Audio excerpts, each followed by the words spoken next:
Bismillahirrahmanirrahim. Assalamualaikum warahmatullahi wabarakatuh.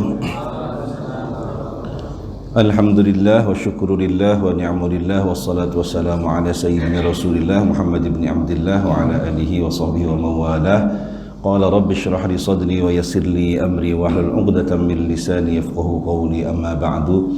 Bapak-bapak, ibu-ibu jamaah Masjid Salahuddin yang saya hormati, marilah pertama-tama kita senantiasa panjatkan puji syukur kehadirat Allah Subhanahu wa taala biqaulina alhamdulillahirabbil alamin, karena siang hari ini kita masih diberikan kesempatan untuk sama-sama berkumpul di Masjid Ruang Utama Masjid Salahuddin ini untuk sama-sama menghatamkan Al-Qur'anul Karim. Semoga saja apa yang kita lakukan pada hari ini mendapatkan ridha dari Allah Subhanahu wa taala dan kita semua dicatat sebagai orang-orang yang mencintai Al-Qur'anul Karim. Amin Allahumma amin. Tak lupa pula kita senandungkan salawat serta salam kehadiran junjungan kita Nabi Muhammad sallallahu alaihi wasallam. Semoga kita termasuk golongan umatnya dan besok di akhirat kita sama-sama berkumpul bersama Rasulullah sallallahu alaihi wasallam. Bapak-bapak, ibu-ibu jamaah Masjid Salahuddin yang saya hormati, jangan lupa kita niat iktikaf dulu ini, karena paling enak siang-siang hari di bulan Ramadan itu ngedem di masjid ya. Di masjid. Makanya saya juga tadi sempat terkantuk itu karena memang enak sekali. Makanya, tapi jangan lupa meskipun kita tidur atau kita istirahat, kalau kita di masjid jangan lupakan bahwa kita niat iktikaf dulu biar ada nilai pahalanya. Begitu, biar ada nilai pahalanya. Sebab kalau tanpa kita berniat untuk iktikaf, maka kita tidak ada nilai pahalanya. Yang kita hanya sebatas mendapatkan istirahat saja, tidak mendapatkan nilai pahala dari kita berdiam di masjid. Oleh karenanya, jangan lupa ketika kita masuk masjid pada bulan Ramadan ini tetap niat nawaitul i'tikafa lillahi ta'ala. Baik bapak-bapak, ibu-ibu yang saya hormati sekalian, alhamdulillah pada kita barusan menyelesaikan khataman Al-Qur'anul Karim, di mana menurut apa yang disabdakan Rasulullah sallallahu alaihi wasallam bahwa ketika seorang hamba itu menghatamkan Al-Qur'anul Karim, idza khatamal abdul qur'ana hadara inda khatmihi situna alfa malakin aw kama qala Rasul. Jadi ketika seorang hamba itu menghatamkan Al-Qur'anul Karim, maka hadara inda khatmihi, orang-orang atau yang akan hadir di majelis tempat dia hataman itu siapa? Situna alfa malakin, ada 60.000 malaikat. Jadi kita yakin dengan apa yang dikatakan Rasulullah tadi, bahwa pada siang hari ini kita bersama 60.000 malaikat yang menyertai kita di Masjid Salahuddin ini, yang senantiasa mendoakan kita semua. Amin Allahumma amin. Bapak-bapak, ibu-ibu yang saya hormati sekalian, kita juga diniatkan ketika kita puasa Ramadan lantas kita menghatamkan Al-Quran itu ikut jejaknya Rasulullah Shallallahu Alaihi Wasallam. Gitu. Karena Rasulullah itu setiap Ramadan senantiasa bertalaki kepada malaikat Jibril. Bertalaki itu apa? Bertalaki itu setoran hafalan Al-Qur'anul Karim kepada malaikat Jibril. Ini hadis yang sahih ya. Jadi setiap Ramadan Rasulullah itu senantiasa bertalaki atau membenarkan kembali, mengecek kembali hafalan Al-Qur'annya kepada malaikat Jibril. Bahkan ketika Ramadan terakhir itu Rasulullah 2 kali bertalaki sebelum beliau wafat, itu bertalaki 2 kali kepada malaikat Jibril untuk mengecek hafalan Al-Qur'annya kembali.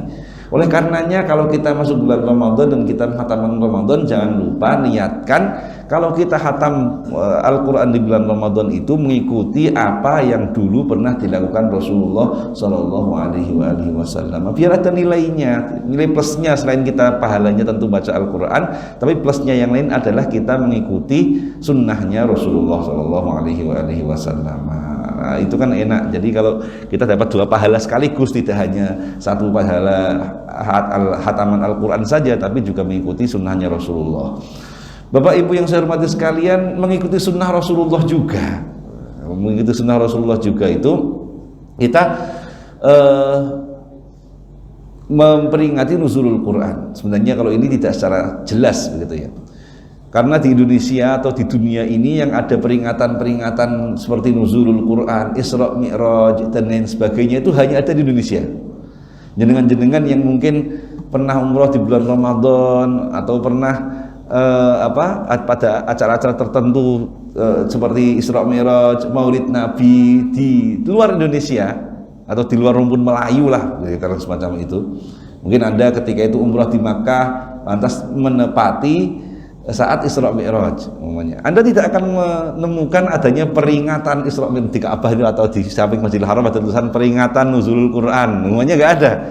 Atau peringatan Isra Mi'raj tidak ada.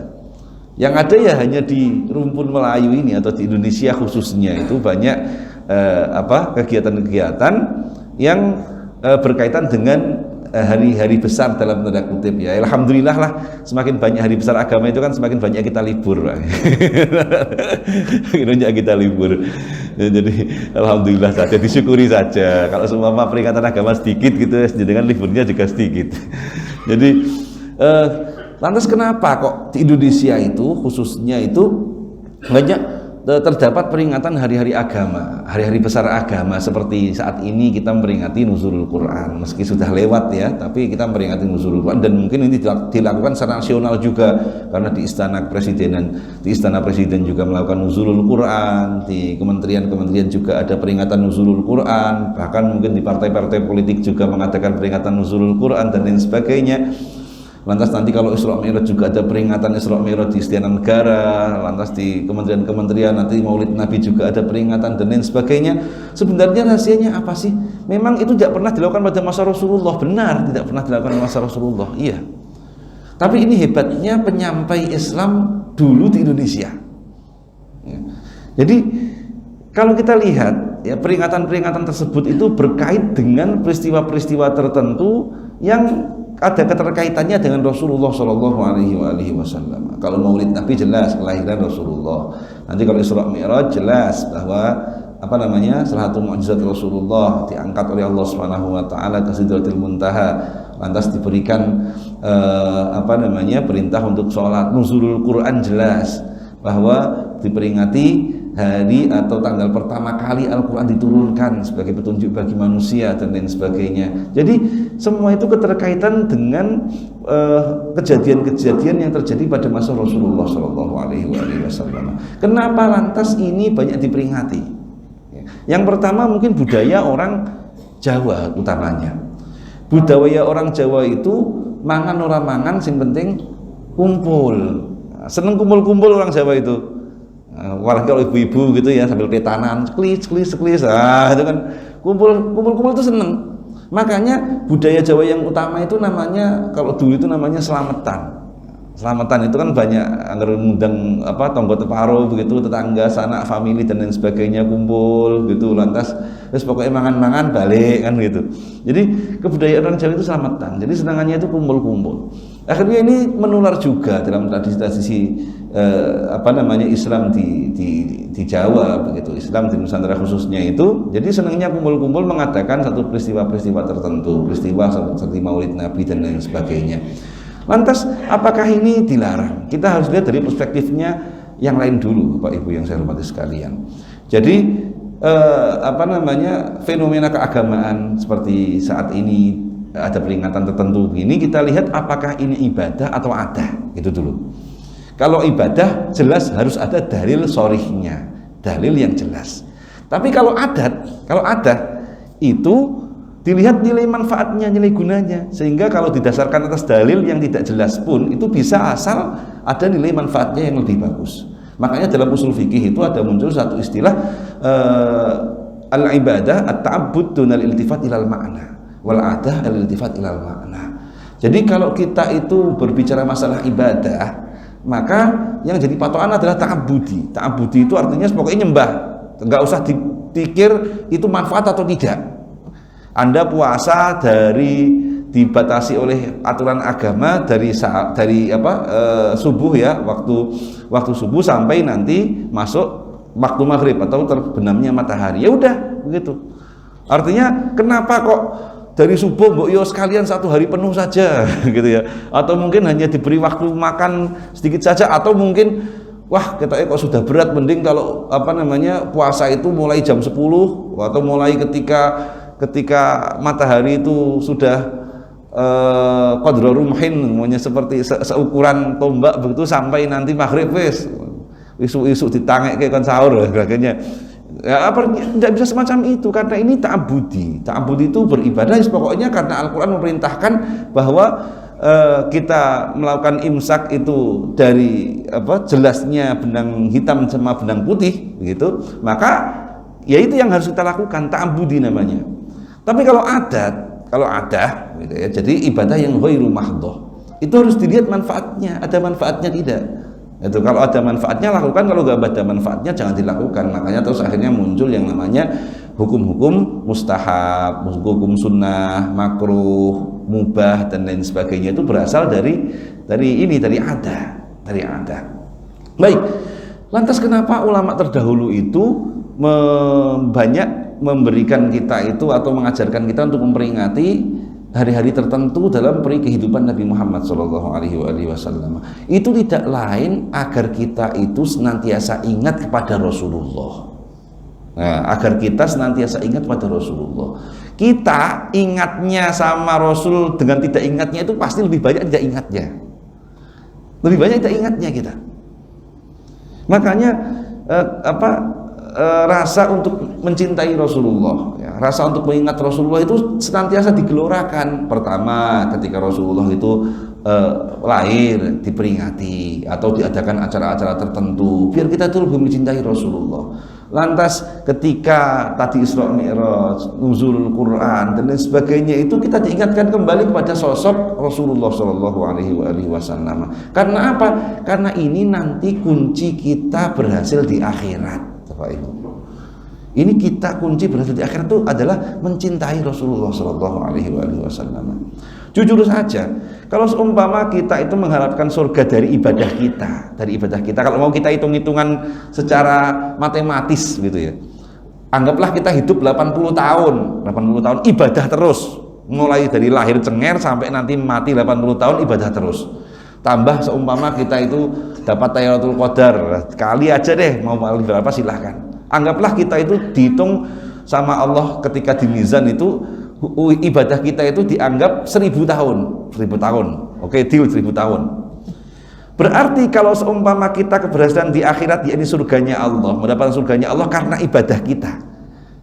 Ketika ibadah kita yang 1000 tahun itu kita tukar vouchernya ibadah kita dengan surga, maka berapa lama kita masuk dalam surga? 1000 tahun toh. Setelah 1000 tahun habis kontrak kita.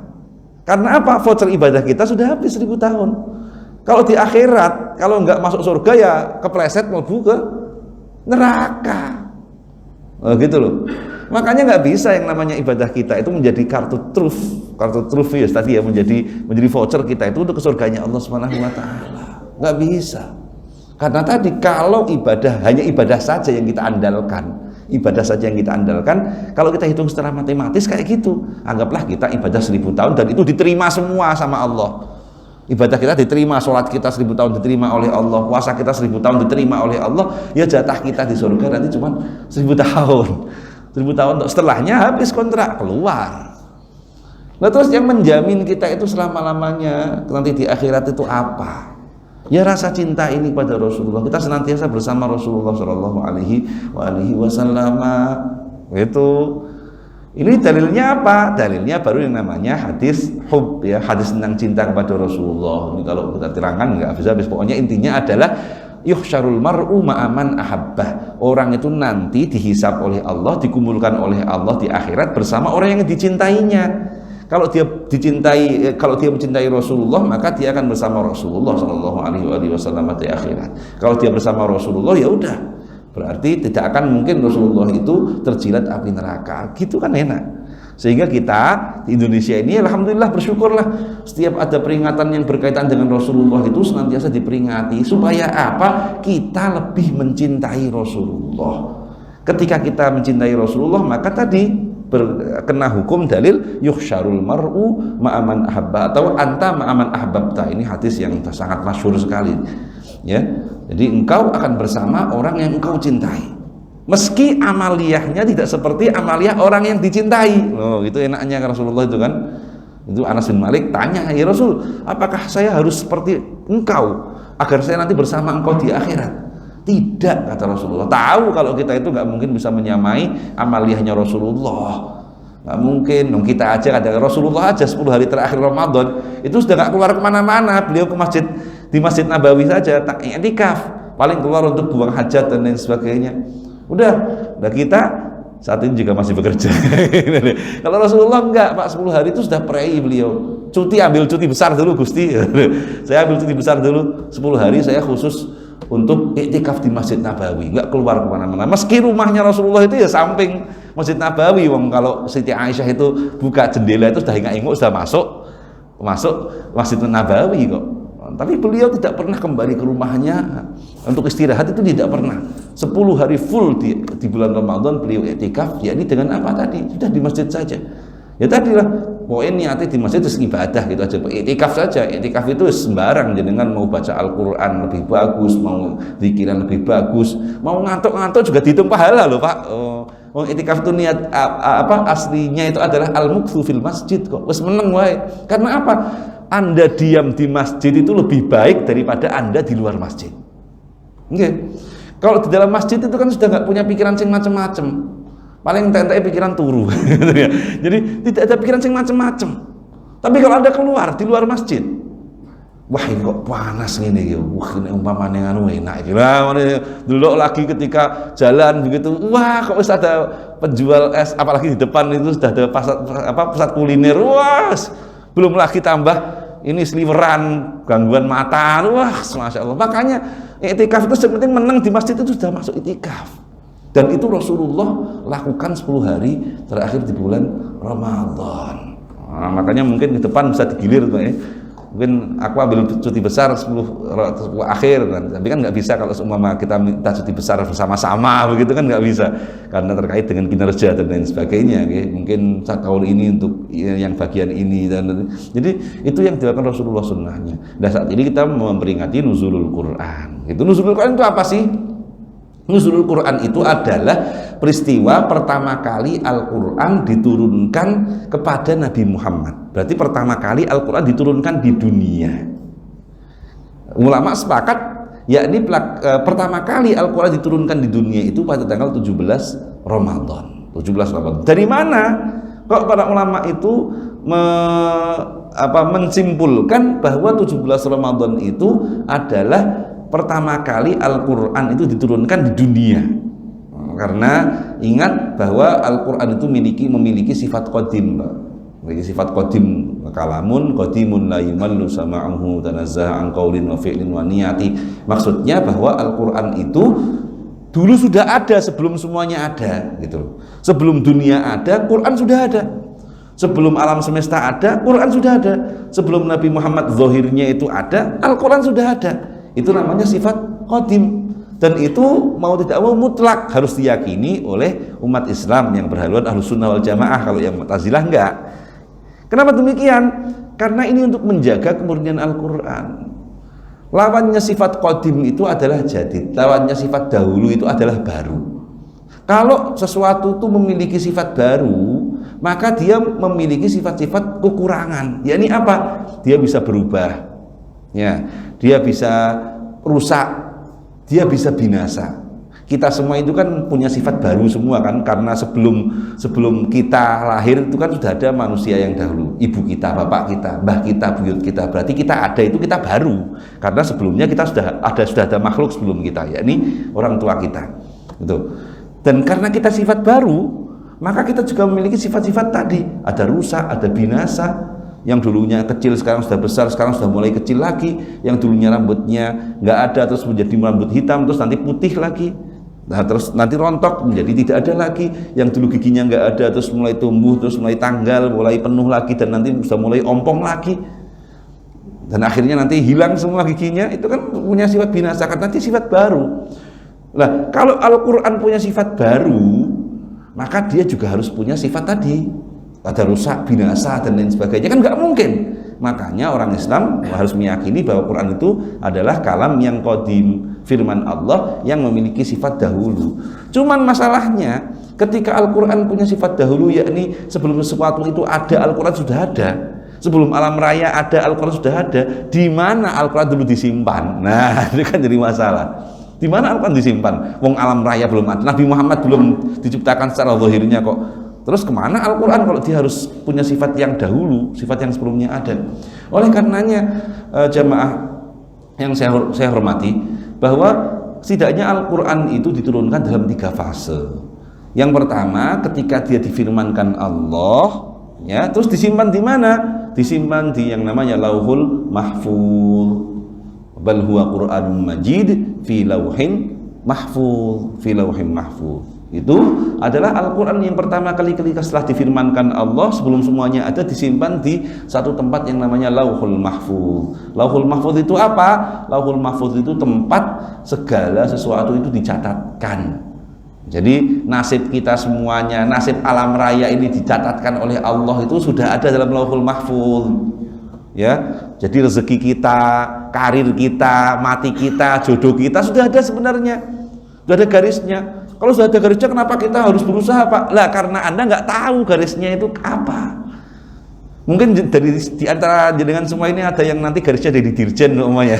Tapi kan kita nggak tahu, makanya terus Anda berusaha bekerja yang sebaik-baiknya dan lain sebagainya, sehingga nanti bisa tiba-tiba menjadi dirjen seumpama. Allahu a'lam kan. Oh, nggak ada yang ngaminin ya, nggak mau jadi dirjen ya. Siapa tahu, Allahu a'lam. Iya, ya sama seperti jodoh jenengan. Kan tidak ada yang menyangka istri jenengan itu adalah jodoh jenengan. Kebanyakan justru malah ya tadi mungkin ketika SMP, SMA punya pacar begitu, sudah menyangka, membayangkan, wah nanti jadi istri saya. Tapi ternyata kan takdirnya, garisnya itu adalah bahwa dia bukan istri saya atau bukan istri kita. Ini jodoh itu menunjukkan bahwa jodoh itu sudah ada garisnya. Pasangan kita itu sudah ada takdirnya. Makanya ayatnya itu amin ayatihi, termasuk tanda kebesaran Allah itu adalah yaitu an khalaqalakum min azwajikum, diciptakan bagi kalian semua, jodoh kalian semua. Itu contoh bahwa takdir itu sudah digariskan. Itu. Nah, itu di Lauhul Mahfuz, Pak, namanya. Makanya sebenarnya takdir kita semua itu sudah ada di Lauhul Mahfuz, dan dulu itu disimpan bersama Al-Qur'anul Karim. Jadi takdir kita itu ada dalam Al-Qur'an sebenarnya. Kalau kita mau buka-buka tenanan loh, gitu.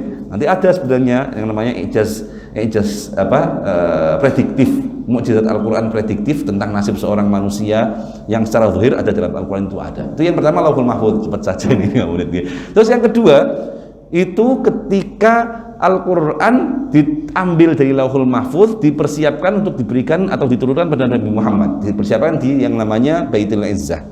Dari Sama'ud Dunya ke Baitul Izzah itu terjadi pada malam Lailatul Qadar. Nah, pada malam Lailatul Qadar. Jadi Lailatul Qadar itu adalah malam di mana Al-Quran dipersiapkan untuk diturunkan pada Nabi Muhammad, diambil dari Lauhul Mahfuz, dipersiapkan di Sama'ud Dunya. Itu makanya ayatnya inna anzalnahu fi lailatul qadar, sesungguhnya kami telah menurunkan Al-Quran fi lailatul qadar, dalam malam Lailatul Qadar. Nah, kita kan nggak tahu Lailatul Qadar itu kapan terjadi. Yang ada hanya prediksi saja kapan Lailatul Qadar terjadi. Kenapa demikian? Karena tadi ini belum masuk ranah empiris, belum masuk ranah yang bisa dilihat oleh mata. Makanya ini kan hanya prediktif. Kita tahu nggak Lauhul Mahfuz bentuknya seperti apa? Nggak tahu. Sama Udunya Baitul Izzah kita tahu nggak bentuknya seperti apa? Kita nggak tahu. Kita hanya bisa memprediksi saja. Oh, Baitul Izzah itu adalah tempat tertinggi di bumi di mana tadi dipersiapkan Rasulullah itu, atau Al-Quran itu dipersiapkan, disimpan untuk segera diberikan pada Rasulullah. Bentuknya bagaimana? Wallahu a'lam, prediktif. Oleh karenanya Lailatul Qadar itu prediktif. Malam itu prediktif. Kapan terjadi? Prediktif, karena tidak bisa masuk ke ranah empiris. Baru ketika Al-Quran itu diturunkan pertama kali dari Baitul Izzah atau sama Udunya kepada Rasulullah secara berangsur-angsur masuk ranah empiris, ranah yang bisa diingat oleh otak, ranah yang bisa dilihat oleh mata, ranah yang masih bisa diceritakan oleh orang-orang yang pernah menyaksikannya. Nah, ayatnya apa? Wa'alamu annama ghanimtum min syai'in fa inna lillahi khumusahu wa lirrasuli wa lidzil qurba wal yatama wal masakin wa sabil in kuntum amantum billahi wa ma anzalna ala abdina. Jadi apa-apa yang kami turunkan kepada hamba kami yaumal furqani yaumal taqal jam'an, hari kemenangan di mana hari dua pasukan bertemu. Kapan itu? Terjadi pada saat perang Badar. Perang Badar terjadi kapan? 17 Ramadan. Jadi Al-Quran itu diturunkan pertama kali di dunia dengan titik mangsa perang Badar, yakni kapan? 17 Ramadan. Hampir sama atau waktunya itu sama dengan waktu terjadinya perang Badar. Itu dalilnya kenapa ulama memperingati 17 Ramadan itu sebagai hari atau pertama kali Al-Quran diturunkan.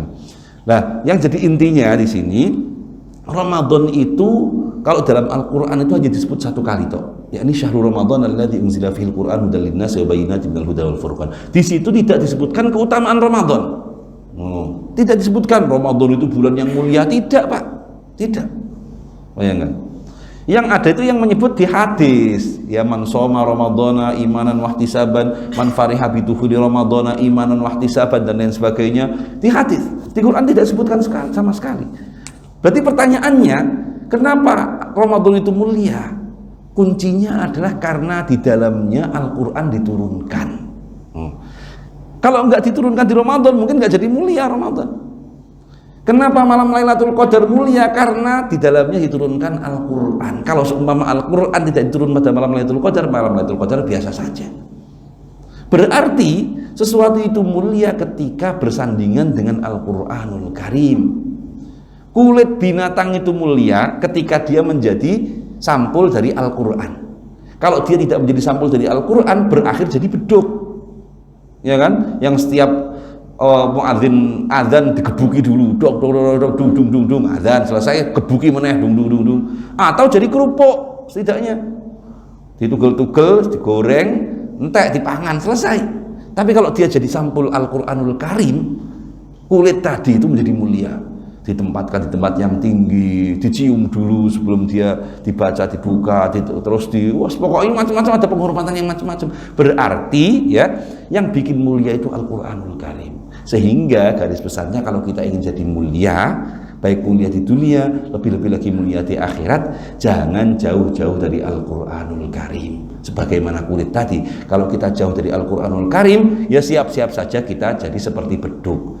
Ya, di dunia tidak benar-benar kemuliaan, di akhirat ya nanti kita akan digebuki oleh Allah Subhanahu wa taala. Na'udzubillah tsumma na'udzubillah. Makanya jangan lupakan Al-Qur'anul Karim, jangan jauh-jauh dari Al-Qur'anul Karim. Saya kira demikian yang saya mungkin karena terbatas waktunya dengan tugas dan pekerjaan kita. Semoga ada manfaatnya, kalau lebihnya mohon maaf. Wallahul muwaffiq ila thoriq. Assalamualaikum warahmatullahi wabarakatuh.